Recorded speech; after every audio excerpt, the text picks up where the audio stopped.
अस्सलाम वालेकुम नाज़रीन, एक नए व्लॉग के साथ आपकी खिदमत में हाज़िर है। नाज़रीन, हम मौजूद हैं इस वक्त सुप्रीम कोर्ट ऑफ पाकिस्तान में, जहां पर अब से कुछ देर कबल एक इंतहाई अहम और बड़ा फ़ैसला आया है। और ये फ़ैसला है इस्लामाबाद हाई कोर्ट के साबिक जज जस्टिस रिटायर्ड शौकत अज़ीज़ सिद्दीकी साहब की बरतरफ़ी का मामला है। आपको याद होगा 2018 में उस वक्त की सुप्रीम जुडिशल कौंसिल ने जस्टिस शौकत अज़ीज़ सिद्दीकी, जो कि उस वक्त इस्लामाबाद हाई कोर्ट के सीनियर प्यूनी जज थे, एक तकरीर की पादाश पे जो उन्होंने उस वक्त रावलपिंडी बार से एक ख़िताब किया था और उसमें उस वक्त के ISI के अहलकारों के ख़िलाफ़ उन्होंने कुछ बातें की थी। जनरल फैज़ हमीद का उन्होंने नाम लिया था और कहा था कि किस तरह ISI जो है वो अदालती मामलात में मुदाखलत कर रही है और उन पर प्रेशर डाल रही है। उन्होंने तमाम तर बातें खुल्लम खुल्ला कह दी थी, जिसके बाद बताया यही जा रहा है कि उस वक्त के आर्मी चीफ़ ने भी सुप्रीम जुडिशल कौंसिल को लिखा, वज़ारत दिफ़ा ने लिखा और सुप्रीम जुडिशल कौंसिल ने रजिस्ट्रार के नोट के ऊपर अपना इजलास बुलाया और 2 से 3 इजलासों के बाद शौकत अज़ीज़ सिद्दीकी साहब को बरतरफ़ करने का ओपिनियन भेज दिया सदर मुमलिकत को, जिनको बाद अज़ां उसी शाम हटा दिया गया था। जस्टिस काजी फ़ाइज़ ईसा की सरबराही में 5 रुकनी लाजत बेंच ने फाइनली जो फ़ैसला पिछले माह जनवरी में महफूज किया था उसको आज रिलीज़ किया है। और उस फैसले में आज ये कह दिया गया है कि शौकत अज़ीज़ सिद्दीकी साहब को जो बरतरफ़ किया गया था सुप्रीम जुडिशल कौंसिल की ओपिनियन और वफाकी काबीना की मंजूरी से जारी नोटिफिकेशन, उसे कलअदम करार दिया जाता है और शौकत अज़ीज़ सिद्दीकी साहब को तमाम तर मराहत और पेंशन दी जाएंगी। उन्हें रिटायर्ड जज तस्वर किया जाएगा, जबकि ये भी वाज़े किया गया है क्योंकि केस में ताख़ीर होने की वजह से उनकी जो उम्र है वो 62 साल से एक्सीड कर गई और 62 साल रिटायरमेंट की उम्र है, लिहाजा उन्हें ओहदे पर तो बहाल नहीं किया जा सकता, मगर उनकी पेंशन, मराहत और साथ साथ जो साबिक जस्टिस या रिटायर्ड जज का एक आप कह सकते हैं कि उनको नाम ज़रूर दिया जाएगा। इस फैसले में बहुत से ऐसी चीज़ें हैं जिनके ऊपर हम बात करेंगे, मगर हम अपने इस व्लॉग में एक और बड़ा अहम इशू है उसको आज डिस्कस करने जा रहे हैं। ये जो शौकत अज़ीज़ सिद्दीकी साहब का मामला है, इसके ऊपर काफ़ी बड़ी बड़ी चीज़ें हुई हैं, बड़े यू टर्न भी हैं और बुलंदबांग रिमार्क्स के बाद जो ऑर्डर में चीज़ें हैं वो ज़रा मुख्तलिफ सी हैं, उसके ऊपर खुलकर बात करेंगे अपनी नेक्स्ट वीडियो में। ये जो वीडियो हम करने जा रहे हैं इसमें आज इस्लामाबाद हाई कोर्ट के एक जज, जो कि एक जूनियर जज हैं, जस्टिस सरदार एजाज़ इसहाक़ खान, उन्होंने आज रियासत को आईना दिखा दिया है। और न सिर्फ रियासत को आईना दिखाया है, बल्कि मैं तो यूँ कहूँगा कि आज उन्होंने आला जो सिविल अफसरान हैं उनको भी ये एक इशारा दिया है और उन्हें भी एक मशवरा दिया है कि अगर आप चाहते हैं कि पाकिस्तान में रूल ऑफ लॉ हो तो आप लोग अपनी कुर्बानी दें। नज़रिए के लिए खड़ा होने का उन्हें कह दिया है। मामला है साबिक वज़ीर आज़म इमरान खान साहब से जेल में मुलाकात का और उसके अलावा जो ऑनलाइन मुलाकात है, दरअसल वहाँ पर आकर मामला रुक चुका है। सुप्रिटेंडेंट जेल जो हैं वो बड़ी ताकतवर शख्सियत हैं, उन्होंने आज इस्लामाबाद हाई कोर्ट में ये कहा है कि इमरान खान से ऑनलाइन मुलाकात नहीं करवा सकते। उन्होंने बाज़ाब्ता तौर पर इससे इनकार किया है और ये जवाब में कहा है जो उन्होंने इस्लामाबाद हाई कोर्ट में जमा करवाया है कि जेल रूल्स में ऑनलाइन मुलाकात की इजाज़त नहीं है, लिहाजा हम मुलाकात नहीं करवा सकते। जस्टिस साहब कहते हैं कि मीडिया में आया था कि CM साहिबा पंजाब की जो है मरियम नवाज़ साहिबा, उन्होंने कोट लखपत जेल में ऑनलाइन मुलाकातों का ऐलान किया है और वज़ीर आला ने तो फ़ख्रिया कहा है कि एशिया की पहली जेल है जहां ये सहूलत दी जा रही है। फिर उन्होंने कहा कि अगर जेल रूल्स में इजाज़त नहीं तो कोट लखपत जेल में गैर कानूनी काम कैसे शुरू हो गया? क्या आप लोग ये कह रहे हैं कि अदालती हुक्म पर अमल दरामद नहीं किया जा सकता, इसके लिए तरमीम की ज़रूरत है? और क्या आपके कहने का मकसद ये है कि कोट लखपत जेल के अंदर जो मुलाकातों का सिलसिला शुरू किया गया है वो दरअसल पंजाब हुकूमत या वज़ीर आला साहिबा ने गैर कानूनी काम किया है? उस पर जो स्टेट कौंसल हैं अब्दुर्रहमान साहब, उन्होंने अदालत से ये इस्तदा की कि हमें मज़ीद हिदायत लेने की के लिए वक्त दिया जाए, जिस पर जज साहब ने कहा कि हिदायत लेने की कोई ज़रूरत नहीं है, सुप्रिटेंडेंट कह रहे हैं कि रूल्स इजाज़त नहीं देते। बहरहाल उन्होंने कहा कि एक ही हुकूमत है, उसी एक हुकूमत ने एक जेल में तरमीम के बगैर ऑनलाइन मुलाकातों से मना किया, जबकि दूसरी तरफ फ़ख्रिया वही काम किया। जो सुप्रिटेंडेंट जेल है उसका मौक़िफ़ हुकूमत से मुतज़ाद नहीं होना चाहिए, वो उनके मातहत अफसर है। रूल्स में तरमीम करनी पड़ेगी, इसके लिए पंजाब हुकूमत को लिख दिया है, ये कहना था स्टेट कौंसिल का। जस्टिस सरदार एजाज़ इसहाक़ खान कहते हैं कि सवाल ये है कि जेल मुलाकात में सियासी गुफ्तगू हो सकती है या नहीं।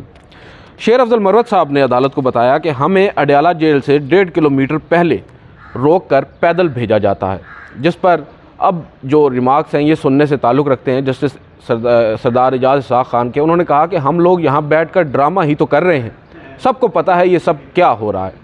जहाँ से जेल हुकाम को ऑर्डर्स आ रहे हैं वहाँ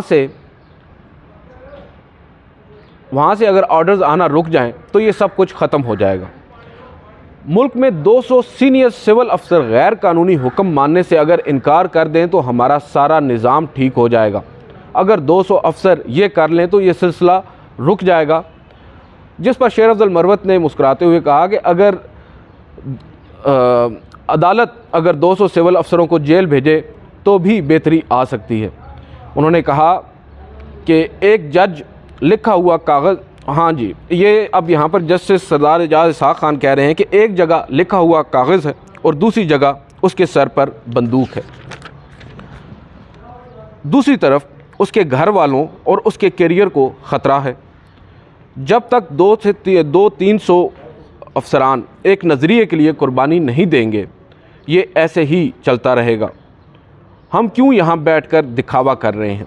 शेर अफजल मरवत ने अदालत को कहा कि जो ताकत कलम में है वो बंदूक में भी नहीं है। जिस पर जज साहब ने कहा कि अच्छा, तो यहाँ पर शेर अफजल मरवत ने कहा कि एक ऑर्डर से आप देखें डीसी का क्या हाल हुआ है। यहाँ पर वो हवाला दे रहे हैं जो शेर अफजल मरवत साहब हैं, उन्होंने डीसी इस्लामाबाद से मुतल्लिक जस्टिस बाबर सत्तार साहब के उस ऑर्डर का हवाला दिया जिसमें उन्होंने तौहीन अदालत की कार्रवाई जो है उनके ख़िलाफ़ इनिशिएट की।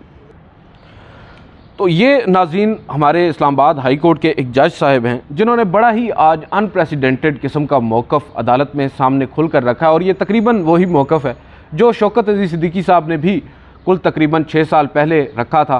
ताहम जो उस मामले के ऊपर बात है वो हम बाद में करेंगे। हमारे साथ हमें ज्वाइन किया है वसीम मलिक साहब ने। वसीम मलिक साहब, आपने सुना ही है जो आज जस्टिस सरदार एजाज इसाक खान साहब ने अपने आप कह सकते हैं कि ऑब्ज़रवेशंस दी हैं।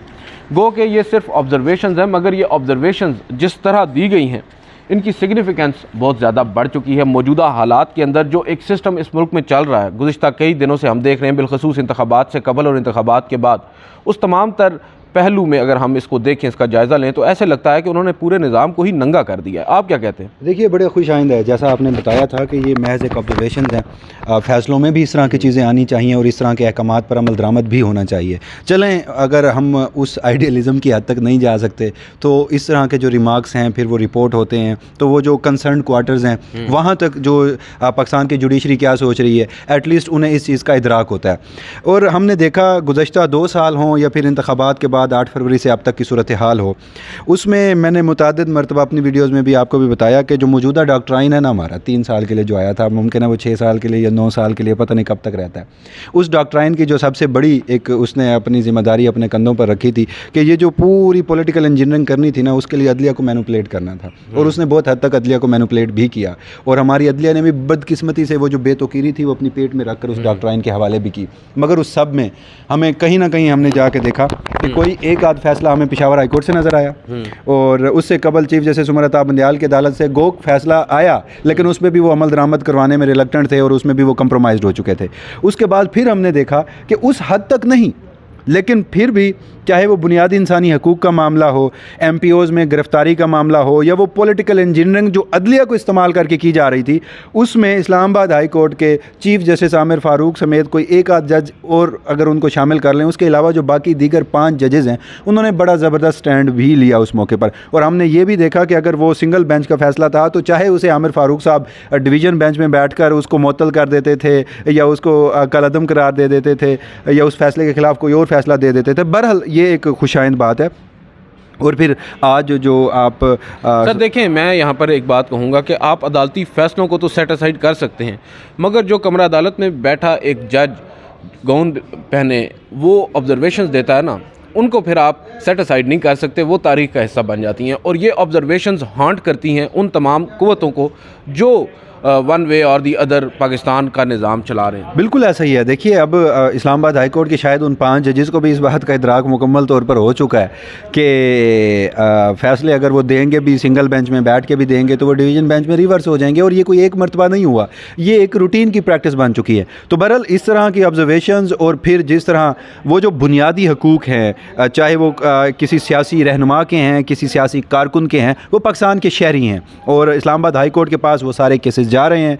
और अगेन वही कहूँगा कि 2 जजेस के अलावा जिन 5 जजेस के पास वो केस लग रहे हैं, तो उसका जो चाहे नतीजा है, उसका जो अगर आप फ़ैसला कह लीजिए, उसकी ऑब्जर्वेशन कह लीजिए, वो यकसर मुख्तलिफ है। मगर फिर मैं कहूँगा पाकिस्तान की जो पूरी जुडिशरी है वो शायद ये इशारा दस्तूर पर हमारी संगे मरमर की सबसे सफ़ेद रंग की सबसे ऊंची इमारत, 2.5 फुट ऊंची इमारत है दीगर इमारतों। जी हाँ, तो वहाँ का एक कमरा अदालत नंबर 1 है, शायद वो भी कोई 2.5 फुट ऊंचा लोग कहते हैं, लेकिन वो दिन ब दिन बड़ी माजत के साथ डेकोरम है, मुझे कहना नहीं चाहिए, लेकिन वहाँ पर कुछ शख्सियात ऐसी बैठी हैं कि वो पस्ती की जानिब जाता जा रहा है। हो सकता है, लेकिन देखें पूरी जुडिशरी तो इस तरफ देख रही है, और फिर जब इस तरफ से बिल्कुल खामोशी होगी और इस तरफ से ऐसे फ़ैसले आएंगे जिसमें सिर्फ अभी माजी का ही गंद साफ़ किया जा रहा होगा, तो उस दौरान, उन हालात के दौरान, और फिर ये भी याद रखिएगा कि चीफ़ जस्टिस काजी फ़ायज़ ईसा की सरबराही में जब ये अदलिया आई है, चलें जस्टिस मज़ाहिर नकवी का मामला टोटली अलग है। जस्टिस इजाज़ुल एहसन साहब ऑल ऑफ द सडन इस्तीफ़ा देकर चले गए। Justice Shahid Jamil Lahore high court से ऑल ऑफ द सडन इस्तीफ़ा देकर चले गए। जस्टिस मोहसिन अख्तर कियानी साहब, उनके ऊपर पूरी रियासत की जो तलवार है उनकी गर्दन के ऊपर लटक रही है। और आपको ये भी एक दिलचस्प वाक़या मैं सुनाता हूँ। अभी chief justice Umar Ata Bandial Islamabad high court chief justice Pakistan थे, उस दौरान इस्लामाबाद हाई कोर्ट के कुछ जजेस आके पहले चीफ़ जस्टिस उमर अता बंदियाल साहब को मिले थे, और 5 जजेस, और फिर उसी दिन वो चीफ़ जस्टिस काजी फ़ायज़ ईसा साहब से मिले थे। उसका जो एजेंडा था वो क्या था? उसका एजेंडा इस्लामाबाद हाई कोर्ट में बैठे एक जज थे, उन जज के करीबी रिश्तेदारों को लापता कर दिया था। अच्छा, लापता कर दिया गया था। अब आप ये देखिए कि वो जज इस वक्त लापता अफराद का केस भी सुन रहे हैं, तो एक जज के ऊपर खुद बीती है। इस्लामाबाद हाई कोर्ट में बैठा एक जज, अगर उसके फ़ैसले आपको पसंद नहीं आ रहे तो आपने उसके रिश्तेदार को अगवा कर लिया, लापता कर दिया। नहीं, ये आप कंफर्म कर सकते हैं ये चीज़? ये इतलात क्योंकि मेरे पास भी हैं, बहुत हद तक कंफर्म है। ये मामला वहीं से चलता आ रहा है। बेसिकली तो वो जो मीटिंग थी उसमें जो मेरी बात हुई थी कुछ कंसर्न लोगों से, उन्होंने बताया था, जो बात आपकी है वो काफ़ी हद तक दुरुस्त है। उसमें उन्होंने यही बताया था कि जो प्रेशर्स हैं, अपेरेंटली जो दबाव है उसको कम करने के लिए, और जो मुदाखलत मुबैना तौर पर होती है अदालतों में, उस कंसर्न को वो डिस्कस करने के लिए आए थे, जिस पर उन्हें भी गालिबन बताया यही गया है कि मायूसी का सामना ही करना पड़ा। वो जो जज साहब हैं, उनके जो एक करीबी अजीज़ थे जो लापता कर दिए गए थे, 1 माह से ज़ायद अरसा वो लापता रहे, वो जज साहब यहाँ आए। चीफ़ जस्टिस उमर अता बंदियाल ने भी अपनी मुकम्मल बेबसी का इजहार किया। उसके बाद वो उस वक्त के इनकलाबी जज जनाब मुअज़्ज़ज़ चीफ़ जस्टिस, उस वक्त जज थे, सीनियर प्यूनी जज सुप्रीम कोर्ट ऑफ पाकिस्तान, काजी फ़ायज़ ईसा साहब से मिले। तो काजी फ़ायज़ ईसा साहब का भी जवाब था कि मैं क्या कर सकता हूँ इस मामले में। और दूसरा, अगर फिर एक और जज अगर वो कोई इजाफी नोट लिख देता है तो फिर आप उसके बीवी बच्चों की तस्वीर निकलवा लेते हैं। ये भी तो एक फ़ौजदारी क्राइम है ना, फ़ौजदारी जुर्म है ना। वो जज साहब भी खामोश रहते हैं।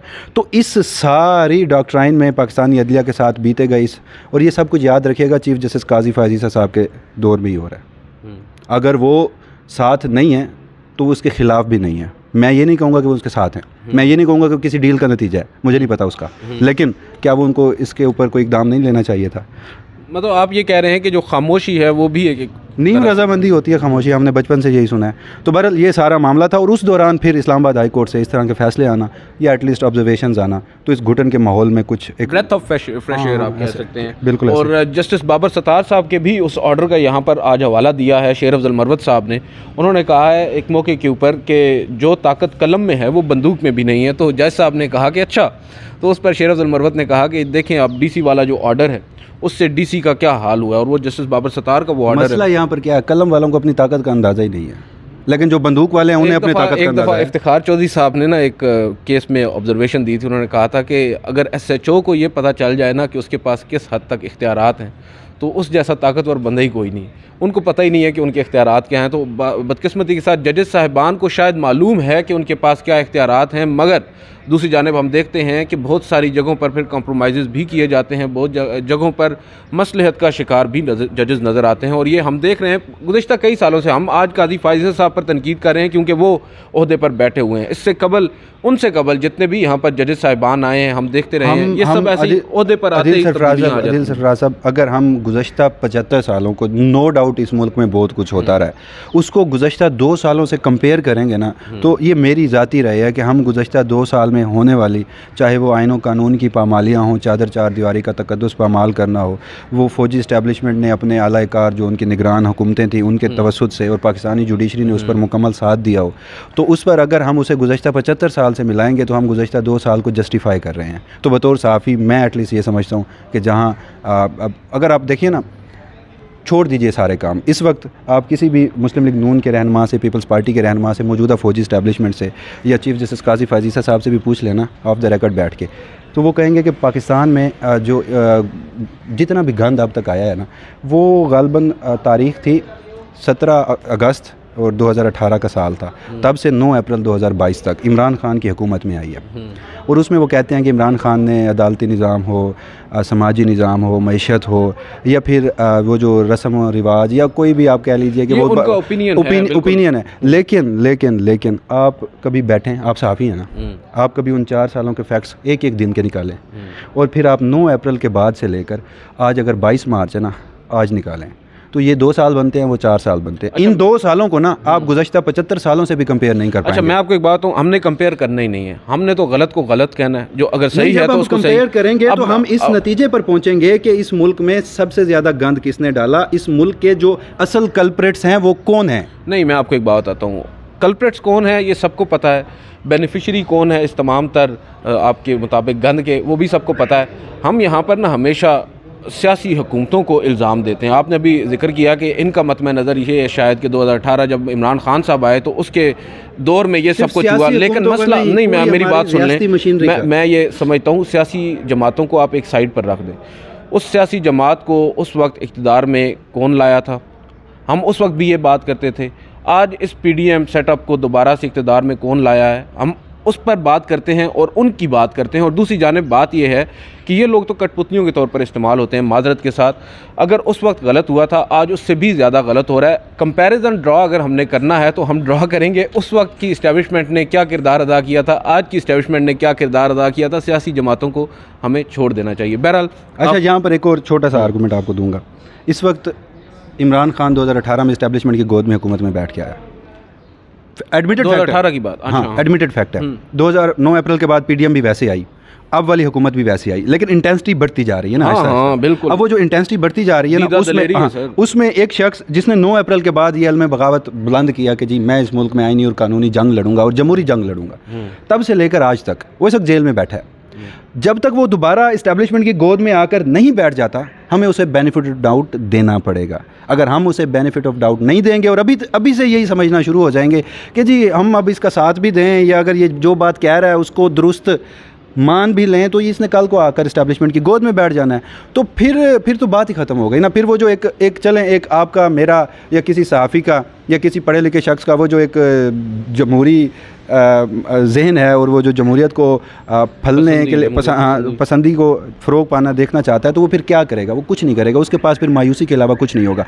जब तक वो आके नहीं बैठ जाता तो हमें बेनिफिट ऑफ डाउट देना पड़ेगा, और जो ऑलरेडी बैठे हैं उनके गिरबान से पकड़ना पड़ेगा। अच्छा, मैं बिल्कुल आपकी बात दुरुस्त है, लेकिन मैं इसमें एक चीज़ ऐड करूँगा। मुझे ये लगता है कि हमें इन सियासी जमातों को देखकर इनको बेनिफिट ऑफ डाउट देना या न देने का फ़ैसला करना ही नहीं चाहिए। हमें अपना एक नज़रिया रखना चाहिए कि हम क्या समझते हैं कि पाकिस्तान में क्या इन इदारों का जो एक किरदार है वो ठीक है, और क्या वो होना चाहिए। मैं ये समझता हूँ कि नहीं होना चाहिए। सियासी मामलात में मुदाखलत किसी भी सूरत में आइनी तरीक़ाकार नहीं है, और हमें इस असूल पर रहना चाहिए, क्योंकि सियासतदानों का कोई पता नहीं है।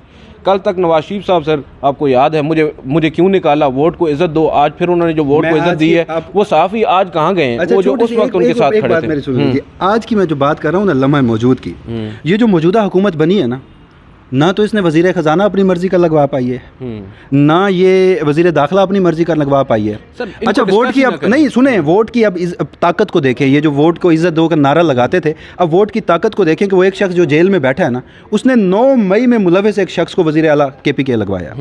क्या आपकी रियासत नहीं मानी? क्या आपकी रियासत नहीं बैठी? उसने अपने उस बंदे को जिसे उसने KPK की आवाम से इंतखाबात से पहले नॉमिनेट कर दिया था कि अगर तुम मुझे वोट दोगे, और कारकर्दगी की बुनियाद पर वोट नहीं लिया तहरीक इंसाफ ने।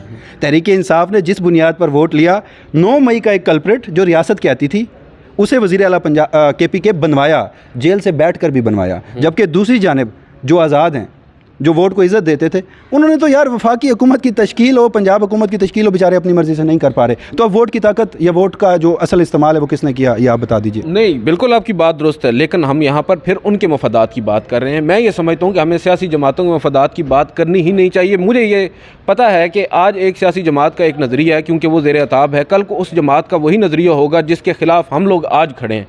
तो बेहतर ये है कि हम अपने नज़रियात, हम इन सियासी जमात नहीं ना, मैं ये कहता हूँ कि हमें क्या ज़रूरत है कि हम सियासी जमातों के कंधों पर रख कर अपने तबसरे करें। हमें तो चाहिए कि हम अपने तबसरे, अपनी राय, अपने जो नज़रिए हैं उसकी बुनियाद पर करें। सियासी जमातें सर पाकिस्तान में बदकिस्मती के साथ तमाम जमातें जो हैं वो शुरू से आज तक यही सब कुछ करती आई हैं। देखते हैं अब आइंदा आने वाले चंद सालों में बेशक जो इमरान खान साहब की बातें हैं, जो आज वो जिस स्टैंड पे खड़े हैं, हम भी उनके साथ खड़े हैं और हमारी दुआ है कि वो इसी मौक़िफ़ पर हमेशा कायम रहें, वो यू टर्न ना लें जो नवाज शरीफ ने लिया। आज की इस वीडियो से इतना ही नाज़रीन, इजाज़त दीजिए, अल्लाह हाफ़िज़।